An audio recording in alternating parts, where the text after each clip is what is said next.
প্রিয় দর্শক, আজকে আমি যে আলোচনাটা করব এটা মূলত তারেক রহমানকে নিয়ে। তারেক রহমানের বিএনপির উনি ভারপ্রাপ্ত চেয়ারপারসন। গত 15 বছরের বেশি সময় ধরে উনি আমাদের দেশে নেই, ইংল্যান্ডে অবস্থান করছেন, লন্ডনে আছেন। ওখানে থেকে উনি বিএনপিকে দল হিসাবে ঐক্যবদ্ধ রেখেছেন এবং পরিচালনা করছেন। ওনার সম্পর্কে আরেকটা তথ্য হলো, শেখ হাসিনা চলে যাওয়ার পর এর মধ্যে প্রায় 1 বছর 3 মাস হয়ে গেছে, কিন্তু এখনও উনি দেশে আসেননি। ওখান থেকে উনি নিয়মিত সোশ্যাল মিডিয়া এবং ইলেকট্রনিক মিডিয়ায় বিভিন্ন সময় বক্তব্য দিয়ে থাকেন এবং সেই বক্তব্য একদম গ্রামে গঞ্জে প্রত্যন্ত অঞ্চলে পর্যন্ত চলে যায়। উনি একদম প্রত্যন্ত অঞ্চলে তৃণমূল পর্যায়ের অনেক সভাতেও উনি অনলাইনে যুক্ত হন এবং মানুষের সঙ্গে কথা বলেন। এটা একটা নতুন ধারার রাজনীতি আমাদের দেশে বলা যায় ওনার মাধ্যমে চলছে। এটা নিয়ে প্রশংসা আছে, সমালোচনা আছে। আমি নিজেও বহুবার ওনার সমালোচনা করেছি। আজকে আমি যে কথাটা বলবো এটা আরেকটা কথা ধারাবাহিকতা। আমি এর আগেও কয়েকদিন আগে একটা বিষয় নিয়ে আমি কথা বলেছি। সেটা হলো যে এই যে গণভোট, এই সমস্ত রাজনৈতিক যে সমস্ত এজেন্ডা বিভিন্ন দলের, বিভিন্ন রাজনৈতিক দলের, তার বিপরীতে উনি বলেছেন যে কৃষকরা যে আলুর দাম পাচ্ছে না, এই বিষয়টা কিন্তু উনি তুলে এনেছিলেন ওনার একটা বক্তব্যে। সেটা নিয়ে অনেকে অনেক রকম ট্রল করেছে, বাট আমি এটাকে প্রশংসা করেছি। আমি মনে করি একটা পলিটিক্যাল লিডারের বক্তব্য এরকম গণমুখী হওয়া উচিত। আজকে আমি যে প্রসঙ্গটা নিয়ে কথা বলবো এটা হচ্ছে, উনি ওনার ভেরিফাইড ফেসবুক পেজে এখন থেকে প্রায় 22-23 ঘন্টা আগে একটা পোস্ট দিয়েছেন এবং এই পোস্টে উনি ইংরেজিতে লিখেছেন। ওনার পোস্ট সাধারণত আমি যতগুলি দেখি প্রায়গুলি বাংলায় পাই, ইংরেজিতেও পাই, বাট এটা উনি ইংরেজিতে লিখেছেন এবং বেশ বড় একটা পোস্ট। আমি হিসেব করে দেখলাম প্রায় 721 শব্দের এই পোস্টটা। 721 শব্দে সাধারণত একটা আপনার দৈনিক পত্রিকার পোস্ট এডিটোরিয়াল 721 শব্দের মধ্যে হয়ে যায়। তো সেই হিসেবে বলতে গেলে উনি একটা পোস্ট এডিটোরিয়াল লিখেছেন এবং লেখাটা অত্যন্ত ঝরঝরে। আমি নিজে পুরোটাই পড়েছি এবং উনি অত্যন্ত সুন্দরভাবে দুটো ইস্যুকে তুলে এনেছেন। এই দুটো ইস্যু হলো একটা হলো বিভিন্ন বন্দরগুলিকে বিদেশিদের কাছে লিজ দিয়ে দেওয়া, আরেকটা হলো এলডিসি থেকে উচ্চতর পর্যায়ে উত্তরণের জন্য সরকার যে সিদ্ধান্ত নিয়েছে সেটা নিয়ে। এবং এই দুই ক্ষেত্রেই সরকারের সিদ্ধান্তের উনি বিরোধিতা করেছেন। সরকারের সিদ্ধান্তটা হলো, সরকারের সিদ্ধান্তগুলো আমি বলি, যেমন ওনারা অলরেডি 2টা পোর্ট তড়িঘড়ি করে 2টা বিদেশি প্রতিষ্ঠানের কাছে দিয়েছেন। কি শর্তে দিয়েছেন, কি এখানে আমাদের কি লাভ, আমাদের কি ক্ষতি, আমাদের কি ঝুঁকি, এগুলো নিয়ে কোনো রকম কেউ জানে না। এবং আশিক চৌধুরী সাহেব বিরাট, যিনি চেয়ারম্যান, উনি বলেছেন এগুলো নাকি নন ডিসক্লোজার এগ্রিমেন্ট। আমার পোর্ট আরেকজনকে বিদেশি কোম্পানিকে আপনি দিবেন, সেটাতে আমরা কি পাবো, লাভজনক হবে না লস হবে, এটা জানার অধিকার আমাদের জনগণের নাই। উনি করবেন, ওনার সে এখতিয়ার আছে। এটা কি স্বৈরাচারী এখতিয়ার, নাকি প্রশাসনিক এখতিয়ার, নাকি গণতান্ত্রিক এখতিয়ার, এটাও প্রশ্ন আমরা করতে পারবো না। উনি দিবেন। উনি আবার এই দেশের নাগরিকও না, কিন্তু উনি দ্বৈত নাগরিক। উনি অর্ধেক এই দেশের নাগরিক আর অর্ধেক হলো যুক্তরাজ্যের নাগরিক। উনি এই কাজ শেষ করার পরে যখন এই সরকারের পতন হবে অথবা চলে যাবেন, তখন কিন্তু নিশ্চিতভাবে আপনি 100% গ্যারান্টি লিখে রাখতে পারেন উনি আবার যুক্তরাজ্যে ফিরে যাবেন। এখন আসছেন ফপড় দাঁড়ালি বলে, একটা ফাপড় দাঁড়ায় না, ফপড় দাঁড়ালি একটা শব্দ আছে, ওইটা করতে আসছেন নাকি, আমাদেরকে জ্ঞান দিয়ে যাচ্ছেন, আমাদের জিনিসপত্র লিজ দিয়ে যাচ্ছেন। যাই হোক, চট্টগ্রামের নিউ মেরিন পোর্ট, এটাও লিজ দেওয়ার জন্য সব কিছু ঠিকঠাক। এর মধ্যে আদালতে একটা মামলা হয়েছে, রিট হয়েছে এটা নিয়ে। সেই রিটের রায়ও আমরা আগামী সপ্তাহে পেয়ে যাবো হয়তো বা, আর কয়েকদিনের মধ্যে মানে ডিসেম্বরের 1st উইকে আমরা আদালত থেকে এটা রিটের রায় পাবো, কি পাবো না পাবো। এই সময় এই 2টা ঘটনা নিয়ে তারেক রহমান সাহেবের অনেক বড় একটা স্ট্যাটাস আমি দেখতে পেলাম। এবং এখানে উনি কী বলেছেন, বেসিক্যালি প্রথমে যে কথা, উনি 2টো ঘটনা উল্লেখ করেছেন। একজন ক্ষুদ্র গার্মেন্টস মালিক, কীভাবে তার রপ্তানি বন্ধ হয়ে যাওয়াতে এখন তার জীবন ধারণটা কীরকম সমস্যা হচ্ছে, টাকা দিতে পারছেন না। আর একজন চাকরিজীবীর কথা বলেছেন। উনিও একটা জায়গায় চাকরি করতেন, রপ্তানিমুখী চাকরি, এবং সেখানে তার ওভারটাইম ধীরে ধীরে কমে গেছে, তারপরে বেতনও বন্ধ হয়ে গেছে। এখন উনি সংসার কীভাবে চালাবেন এগুলি নিয়ে টেনশন করছেন।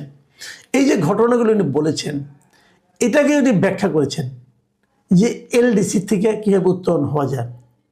উনি বলেছেন যে যখন রপ্তানির উপর চাপ বাড়ে তখন প্রথমে ওভারটাইম বন্ধ হয়, তারপরে শিফট কমে, তারপরে চাকরি চলে যায়। এগুলো কোনো খবরের শিরোনাম হয় না, এগুলো সাধারণ ঘরের নীরব সংকট।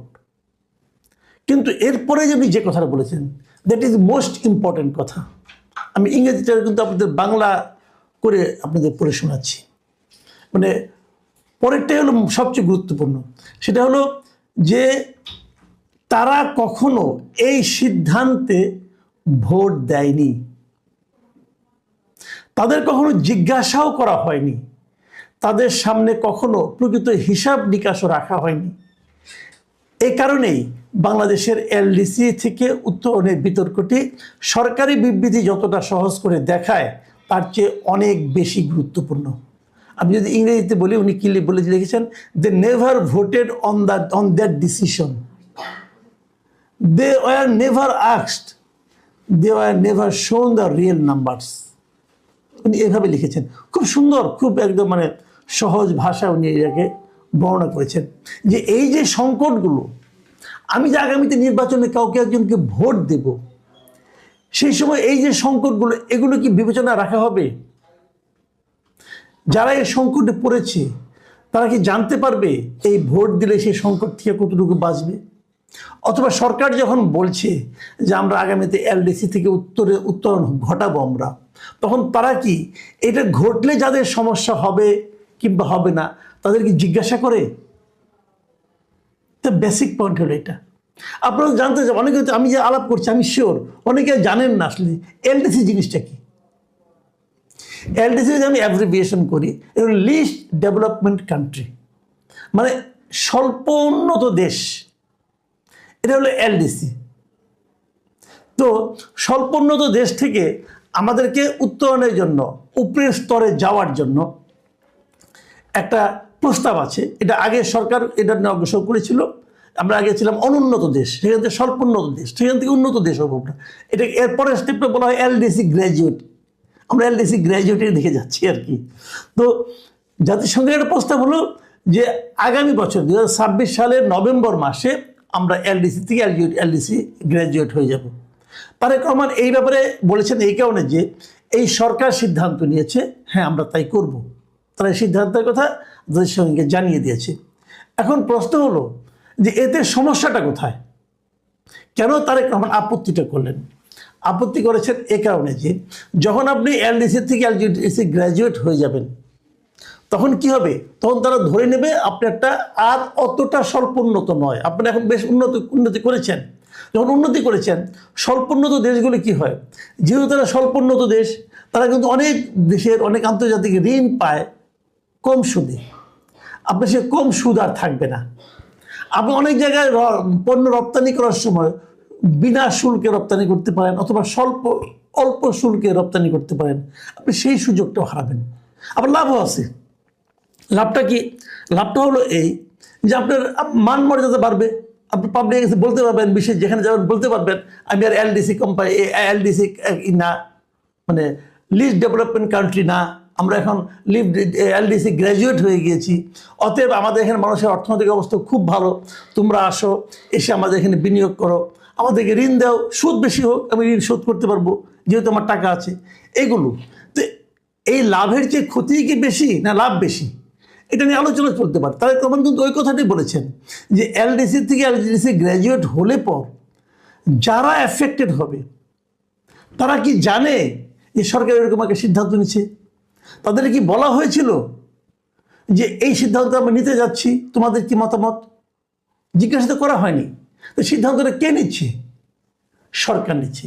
তারেক রহমান এই জায়গায় প্রশ্ন করেছেন যে আপনি যে নিচ্ছেন সিদ্ধান্তটা, আপনি কি একটা নির্বাচিত সরকার? আপনাকে কি জনগণ ম্যান্ডেট দিয়েছে এই সমস্ত সিদ্ধান্ত নেওয়ার জন্য? আপনি তো একটা অন্তর্বর্তীকালীন সরকার। আপনি অন্তর্বর্তীকালীন সরকার হিসেবে নতুন একটা রেগুলার গভর্নমেন্ট আসবে, তাদের কাছে দায়িত্ব হস্তান্তর করে চলে যাবেন। তো আপনি কেন এই সমস্ত মৌলিক সিদ্ধান্ত নিচ্ছেন? যা নেওয়ার এখতিয়ার আপনার নেই। ঠিক এটাই কিন্তু উনি বলেছেন, একই কথা বলেছেন পোর্টের ব্যাপারে, বন্দরের ব্যাপারে, যে আপনি যে বন্দর আরেকজনকে দিয়ে দিচ্ছেন, আপনি কি কারোর সঙ্গে আলাপ করেছেন অথবা এটা কি দেওয়ার আপনার অধিকার আছে? অধিকার তো নেই। আপনি এইটা আপনি কার কাছে জবাবদিহি করছেন? আপনি তো জবাবদিহি করছেন না। এই জায়গায় কিন্তু উনি বলেছেন যে, ওনার কথার পরিশ্রম নেই আপনাকে, এই লেট মি ভেরি ক্লিয়ার, উনি ক্লিয়ার করেছেন যে আমি পরিষ্কারভাবে বলি, এটি ব্যক্তি বিশেষ বা কাউকে আক্রমণ করার বিষয় নয়, এটি প্রতিষ্ঠানকে রক্ষা করা এবং সেই নীতিকে রক্ষা করা যে সিদ্ধান্তগুলো ভবিষ্যতে দশক গঠন করবে, সেগুলো এমন সরকারের নেওয়া উচিত যারা জনগণের কাছে জবাবদিহি করে। জনগণের কাছে জবাবদিহি কে করে? অন্তর্বর্তীকালীন সরকার জনগণের কাছে জবাবদিহিতা করে না। তারা কাউকে কিছু বলে না, তারা স্বাধীন। তো তারা কি এই সমস্ত সিদ্ধান্ত নিতে পারে? পারে না। প্রিয় দর্শক, উনি বলেছেন, আমি ওনার আরেকটা বক্তব্য পড়ে শেষ করি। উনি বলেছেন কেউ বলছে না যে আমরা এলডিসি থেকে উত্তরণ করব না, ওনার বক্তব্য, বা আমাদের বন্দর সংস্কার করা উচিত নয়। দাবি আরো সহজ এবং মৌলিক, একটি দেশের ভবিষ্যৎ সেই সরকার দ্বারা স্থির হওয়া উচিত নয় যেটি জনগণ নির্বাচন করেনি। একদম বেসিক কথা। কিন্তু আমি এটা আগেও বলেছি, কয়েকদিন আগেও, যে আশিক চৌধুরী সাহেব যে 30 বছর 22 বছর 32 বছরের জন্য যে পোর্টটাকে লিজ দিয়ে দিলেন, এই লিজ দেওয়ার তো কোনো এখতিয়ার নাই। কারণ যখন নাকি যদি দেখা যায় যেটা ভালো হয়নি, ওকে তো আমি ধরতে পারবো না। তাকে কি আমি ধরতে পারবো? তাকে আমি ধরতে পারবো না। এই জিনিসটা কিন্তু আপনাকে ভাই মাথায় রাখতে হবে। উনি ঠিক এই কথাটাই কিন্তু বলেছেন। আমি মনে করি যে আমার কেন যেন মনে হচ্ছে যে এই জায়গাটাতে বোধহয় সরকারের সঙ্গে বিএনপির একটা বিরোধ তৈরি হয়েছে, এবং সেই বিরোধটা আমি খুবই লজিক্যাল মনে করি। সরকার যে কাজগুলি করছে সবার কাছ থেকে সমর্থন পেয়ে পেয়ে এই সরকার এক ধরনের আশকারা পেয়ে গেছে। তারা যেভাবে চালাচ্ছে, যেভাবে চলছে, এইটা চলার পদ্ধতি না। যেটা তাদের অধিকার নাই সেটা তারা করছে। এবং এটা করছে কেন? তারা, আমি আগেও বলেছিলাম, তারা একটা মিশন নিয়ে এসেছে, তারা সেই মিশন ফুলফিল করছে।